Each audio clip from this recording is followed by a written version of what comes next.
বগুড়া ধনুট উপজেলার ৯টি ইউনিয়নের ১৫৪০ জন কৃষকের মধ্যে সার বীজ বিতরণ করেন কৃষি অফিসার আসাদুজ্জামান।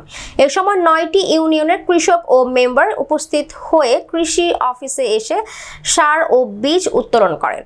তবে বিনামূল্যে ২০ কেজি সার ও ৫ কেজি বীজ পাওয়ার কৃষক অনেকটাই খুশি। এদিকে বীজ ও সার বিতরণ শেষে উপজেলা কৃষি অফিসার আসাদুজ্জামান বলেন, ভালো বীজ ও সার কৃষকের হাতে সঠিকভাবে তুলে দেন তিনি কৃষকদের উদ্দেশ্যে বলেন, আপনাদের জমিতে ভালো ফলন করতে যদি কোনো সহযোগিতা লাগে সেক্ষেত্রে আপনারা আমাদের অফিসে এসে আমাদের পরামর্শ নেবেন এবং আমরা আপনাদের পাশে সব সময় থাকবো বলে জানান। খাইলে আবাদ করবে ১ বিঘা জমি আবাদ করবে এই বীজ দিয়ে ৫ ধান দিয়ে ১ বিঘা জমি হয় ১ বিঘা জমি আবাদ করবে।